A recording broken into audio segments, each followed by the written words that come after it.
Hey YouTube, it's me, Abiding Him 7. It's been a long time since I've been on here. And I'm looking at myself in the camera and it almost looks like I have too much light. I didn't think you could have too much light. I'm actually standing in front of my kitchen window and I pulled the curtains apart. Maybe that helps some, I hope. Anyway, it's been a while since I've been on. And I wanted to come on here for the last couple of days, but then I was like, well, I don't even know what to talk about. But it's a lot going on. But I just wanted to come on and just say hey to everybody and kind of, I don't know, just kind of let you know that I'm still here and it's just been a while for me. I do plan to start another tea series pretty soon because I have depleted my tea supply, so I need to go and get some new teas that preferably things that I've never had before, and I plan to do another tea series. What else? Oh, I don't know. I was gonna just say a quick something about, caring so much about what other people have to say. And I remember, growing up, knowing people that really didn't care what anybody said about them. And I always kind of admired that about people who could be so strong where they didn't show any type of emotion or anything about anything anybody said about them. But then, you know how when you get older, you start to understand that, hey, although that is a good trait to have, it's just, as the old people say, let it roll off your back.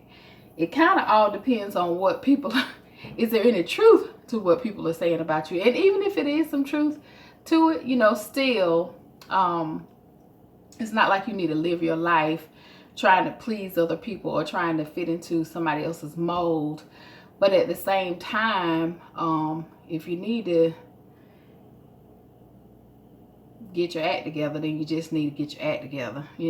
Just walking around acting like, I don't care, or just not caring, period, is not gonna bring any you're not gonna improve. You're not gonna make any improvement. If there's something really going on with you that you need to address, but you just refuse to address it, and it's things that you're doing that you shouldn't be doing, and people are constantly, bringing it up or talking about you, or, whatever, if it's something that you can change, that you need to change it. But anyway, I don't even know how I got off on that and I rambled to that, but I actually started thinking about that because my debit card recently, the chip on my card had a malfunction, and I haven't even had that card a long time.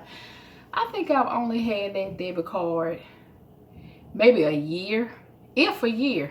And all of a sudden, I'm in the grocery store and I'm swiping my card, not swiping, sticking my chip into the chip reader at the grocery store, and it's like chip malfunction, and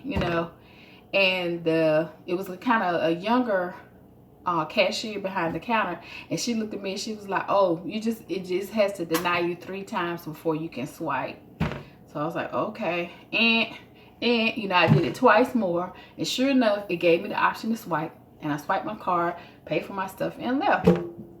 And I think it was some people behind me, and I was a little bit embarrassed. But then I was like, well, shoot, I know I had the money in there and I really don't have anything to be embarrassed about. But do you know, I just went and I got my new car just yesterday. So I put up with this for probably 3 weeks because I just didn't have a chance to go and take care of it. Because I don't like when the bank tries to when they mail my new debit cards to my house, because I had an incident where they mailed one about a year ago. Yeah, right before I got this one. And I never received it. Nobody can activate your card unless they have certain personal information about you in order to activate the card. So the card was never activated, But the point is, there's somebody out there that got the debit card. And so I always tell them now to just send it to my branch. Send it to my branch and then I'll go pick it up. And that's what I finally had a chance to do yesterday. But I said all that to say that I got so used to going in the store having this happen until when new cashiers, you know, when I ran into different cashiers at the various stores that I went to, were like, you gotta, I wonder why. And I would just explain, chip malfunction, got to get denied 3 times. I would tell them and they're like, okay. And they would do it. And then I had some incidences where they would already know and they said, yeah, you got to do it 3 times before you can swipe. Excuse me. And so I went to a store maybe the day before yesterday. I think it was about 2 days ago. And I told her when she gave me my total, I said, okay, well, I have a chip malfunction, so I'm going to have to get denied 3 times before it'll let me pay for my items. And she didn't know. She was like, oh, okay. And I was like, you know, I went through the process and finally I was able to swipe and pay.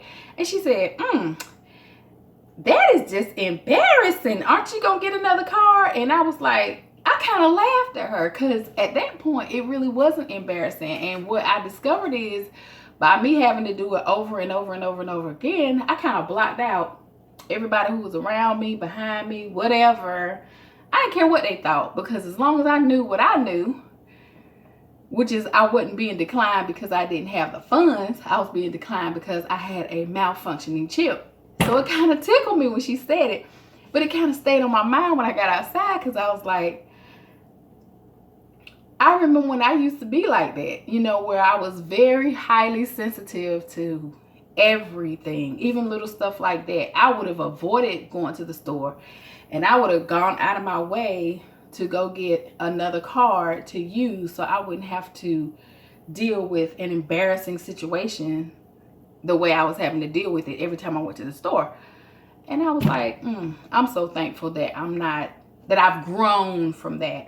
But at the same time, I realized that in real life situations, when there is something going on that I have the power to address, that I have the power to change, that needs to be changed, I'm not going to ignore it. I'm not going to act like it doesn't matter what people say or think about me. I'm not going to do that. I'm going to address it. I'm going to face it head on and I'm going to try to fix what I can fix.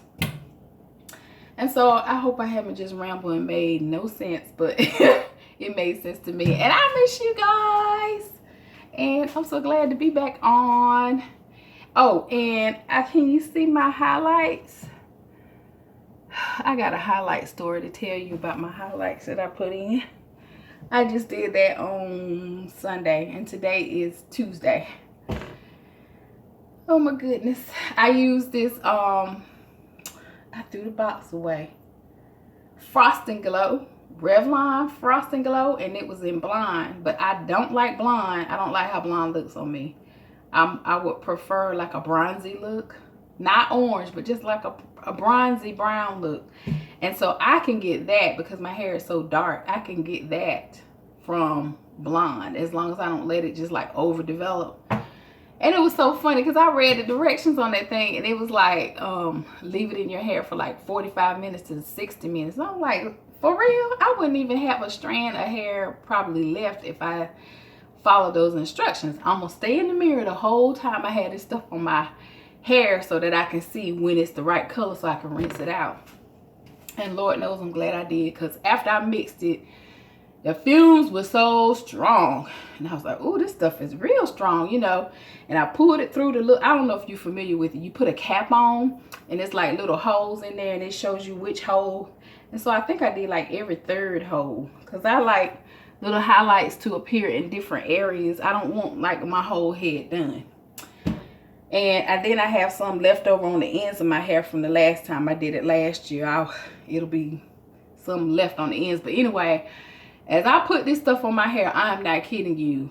Within 2 minutes, my hair started to change right in front of my face. And I was like, oh, it's changing really fast. It's changing really fast. And I think I left it on my hair, I'm not joking, 6 minutes.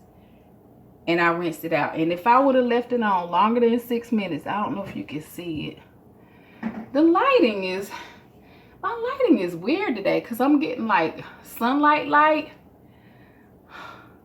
I don't have all that stuff that people use with halo lights and all this kind of stuff. So I have to depend on, I don't know if you can, hold on, let me turn my other light on. Oh, that made it too light in here. I don't know. But anyway, that's my little update. I hope to be starting a tea series soon. I'm thinking about starting it this coming weekend. And I'm actually planning on researching some newer teas that I've never had before. And I really want to do teas that have like medicinal properties to them. So I look forward to doing that. And I missed you guys. And I will talk to you soon. All right, bye-bye.